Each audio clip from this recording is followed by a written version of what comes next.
Fala aí, galera! Fala aí, galera! Como é que você está, amiguinho?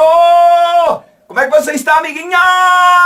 Espero que você esteja bem, amiguinho, tranquilo aí, sossegado, preparado, prontinho, enlouquecido para voltar a pavimentar aquele maravilhoso caminho rumo à universidade. A gente vai ajudar você, amiguinho, a atingir esse seu objetivo, certamente, valeu? Espero que esteja bem, tranquilo aí, com a sua caixinha de ferramentas próxima. Espero que você esteja tranquilo e preparado. Hoje nós vamos falar de mais um sistema óptico que funciona refletindo a luz, que é o espelho esférico. Na realidade, o espelho esférico pode ser construído funcionando como um espelho côncavo e como um espelho convexo. Se a gente corta uma esfera, a gente consegue espelhar a parte de fora ou a parte de dentro. Então, esses espelhos esféricos, eles podem ser construídos de duas maneiras que o Ganso vai descrever para você. Vamos supor que a calota esférica, outra calota esférica. Se você espelha essa parte de dentro aqui estaria a bundinha do espelho, tá? Esse espelho aqui é o espelho côncavo. Côncavo. Belezeira? Agora, se você espelha essa parte de fora, esse espelho é chamado de convexo. Tá? Os espelhos côncavos e os espelhos convexos são muito usados no nosso dia a dia. Os convexos provavelmente são aqueles que vocês mais visualizam por aí. Em entrada de estacionamento tem um espelhão gordão lá, né? No supermercado, no busão, o retrovisor externo dos carros. Isso tudo é formado por espelhos convexos. No espelho côncavo a gente também tem vários exemplos. Em telescópios eles são usados. Estojinhos de maquiagem, espelho de banheiro para deixar a cara maior, né, para você se ver maior, para fazer a barba e não cortar o pescoço, né? São espelhos côncavos. No dentista, quando o dentista coloca lá aquele treco lá na boca para olhar se tem cárie, tártaro, placa bacteriana, podreira, canal, demônio, sei lá, eu no teu dente, ele tá usando um espelho côncavo. Então esses dois espelhos, eles também são bastante usados, apesar da gente às vezes não perceber que eles são desse formato, beleza? Em um espelho côncavo, pessoal, é importante que a gente conheça alguns elementos. Um deles, não necessariamente nessa ordem, é o que a gente denomina eixo principal. O eixo principal é o eixo onde a gente vai trabalhar na maior parte das situações. Esse ponto onde o eixo cruza com a superfície do espelho é denominado vértice do espelho, tá? Vértice do espelho. O espelho, ele é provindo de uma esfera. O centro da esfera coincide com o que nós chamamos de centro de curvatura do espelho. Então esse é o vértice, esse é o centro de curvatura. Esse é o vértice, esse é o centro de curvatura. Bem no meio, entre o C e o V, a gente tem o foco principal do espelho, tá? O foco principal do espelho. Esse foco, ele está atrás do espelho, dentro do espelho, é um foco virtual. E esse foco está na frente do espelho, que é um foco real, tá? Esse foco aqui, ele é real, esse foco aqui é virtual.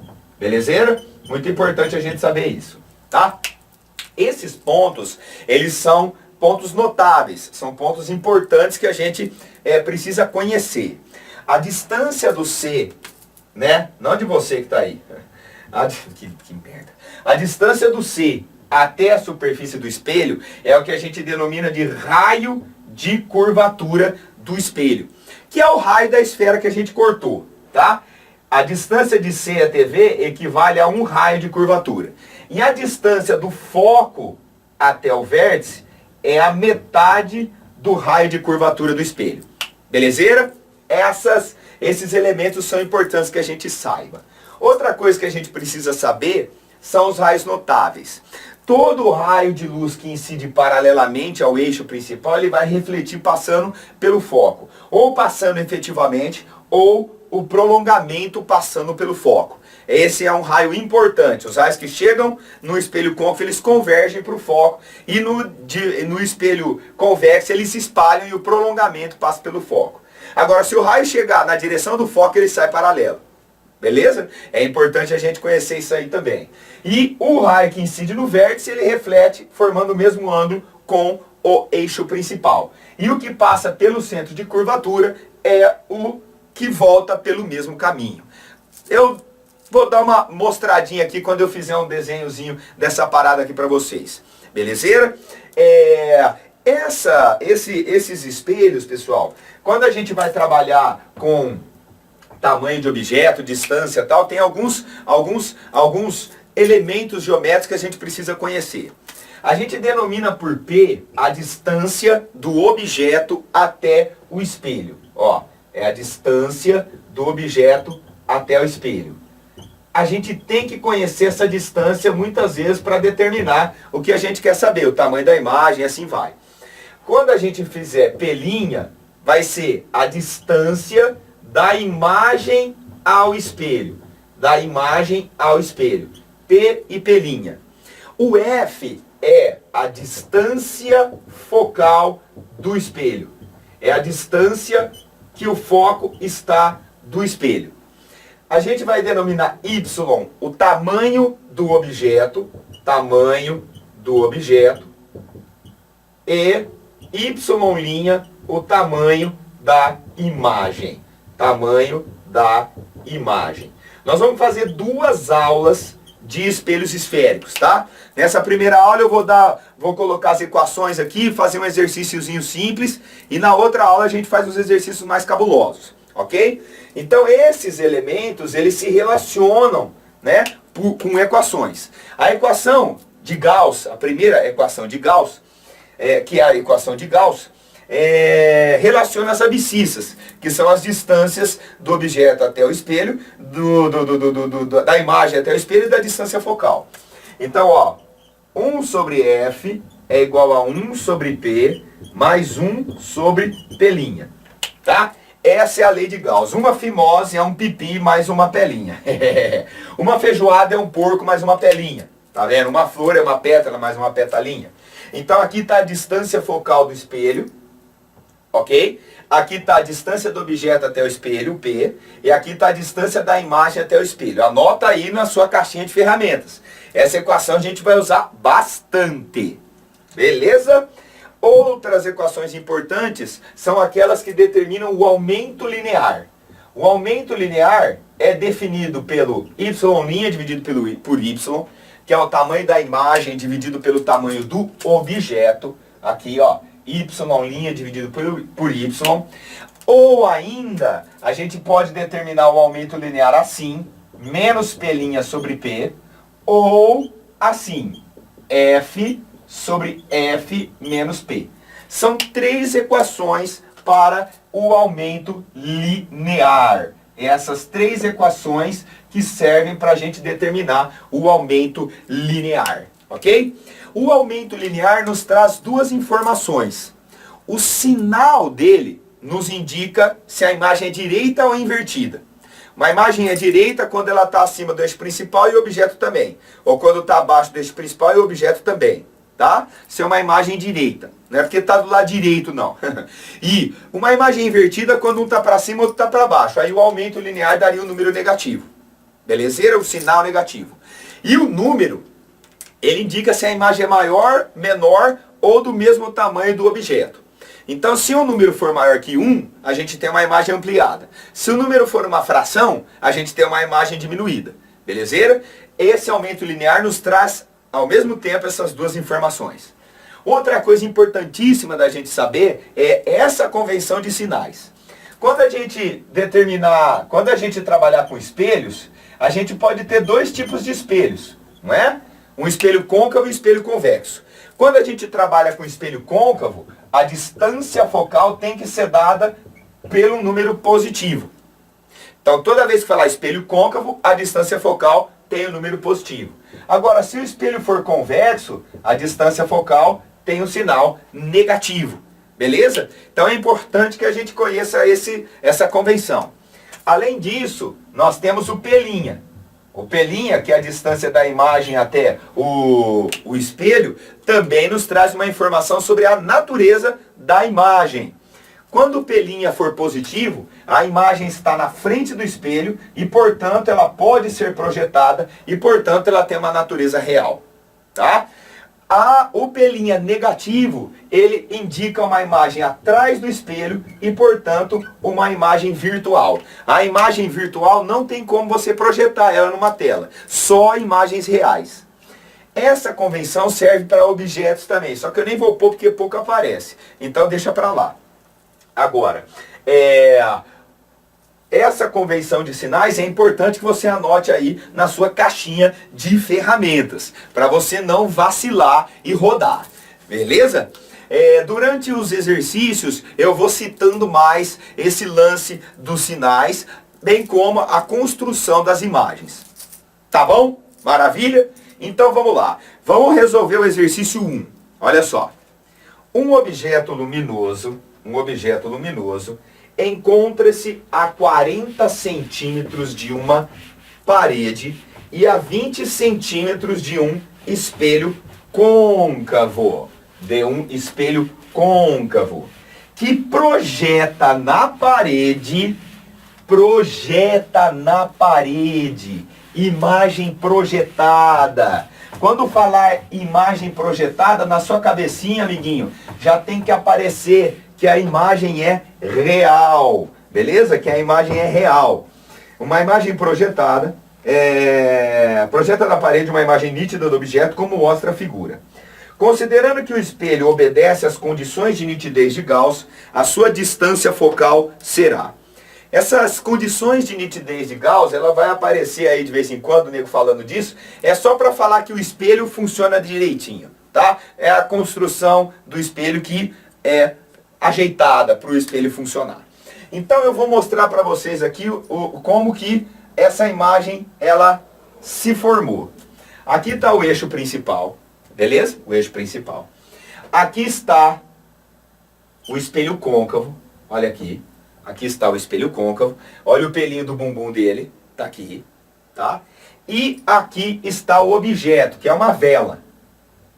Aqui está o objeto, que é uma vela. Vou chamar aqui de A de amor e B de baixinho. A de amor, B de baixinho. O foco desse espelho, ele tá aqui assim, ó. Opa. O centro de curvatura do espelho, ele tá em alguma posição aqui. E o foco tá em alguma posição aqui assim. Beleza? Tranquilo? Jóia. Para construir a imagem, eu preciso de pelo menos 2 raios de luz. E eu vou usar 2 raios de luz que são notáveis, que são raios de luz que eu conheço para o trajeto. Do extremo do objeto, você vai pegar um primeiro raio de luz, eu costumo pegar esse daqui, ó, que incide paralelamente ao eixo principal. Esse raio de luz que incide paralelamente ao eixo principal, ele vai refletir e vai passar pelo foco. Então, esse raio de luz, ele reflete, passando efetivamente pelo foco desse espelho côncavo. Ok? Tá aqui, ó. Mandei bala. Esse é o primeiro raio. O segundo raio, eu posso pegar um outro que passa pelo foco. Incide passando pelo foco. Pá! Pegou aqui, passando pelo foco. O raio de luz que passa ou que vai na direção do foco, ele reflete paralelamente ao eixo principal. Então, refletiu paralelamente ao eixo principal. E aí, cruzou aqui nesse ponto, ó. Cruzou aqui nesse ponto. Esse ponto onde os raios refletidos cruzaram, fofinhos, é aonde estará a imagem, tá? Eu poderia ter feito outros raios, que nem no desenho, aí se você voltar no enunciado, ele pegou os do centro de curvatura e vai e volta, e cruza no mesmo ponto. É porque eu fiz aqui sem muito, como é que fala assim, dividir bonitinho aqui, mas era para dar certo esse negócio aí. Se pegar pelo centro de curvatura, ele vai e volta, passando pelo mesmo ponto. Então essa imagem, ela tá aqui, ó, de ponta cabeça, bonitinha. Feito o jogo aqui, ó. Olha aqui a imagem que bonitinha. Tá aqui na boa. Esse é o objeto, essa é a imagem, tá? A imagem, ela tá projetada numa parede. Então eu vou colocar a parede aqui, ó, só pra gente representar a bagaça aqui, ó. Ó, aqui tá a parede. Parede. E a imagem tá projetada na parede aí bonitinho. A imagem só pode ser projetada porque ela é real. Aí o cara fala que o objeto está a 20 centímetros do espelho, ok? E o mesmo objeto está a 40 centímetros da parede. Essas informações vão nos ajudar a determinar a distância focal do espelho.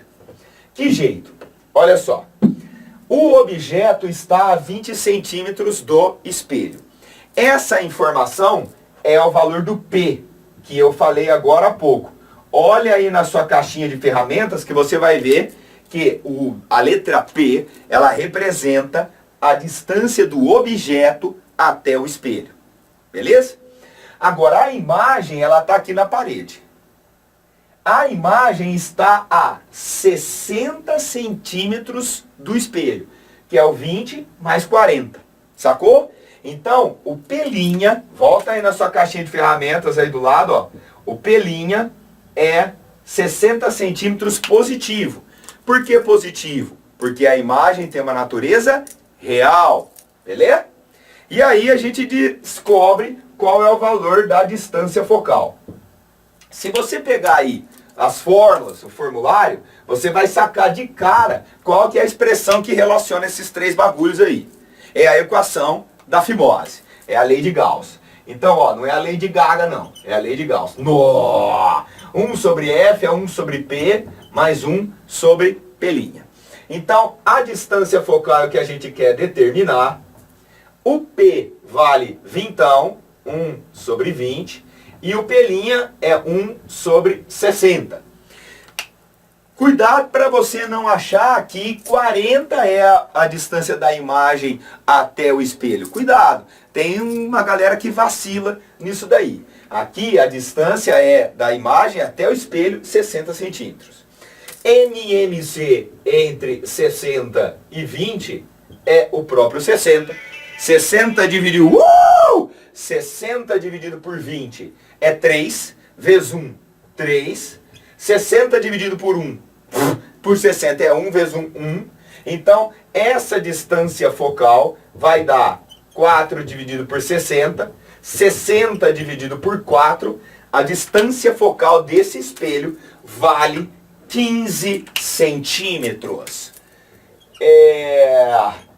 Nessa parte aqui da física, a gente não se preocupa muito com as unidades do SI, tá bom? Não tem problema usar em centímetro não, sem medo de ser feliz, tá? Desde que você utilize todas as unidades de forma coerente, ok?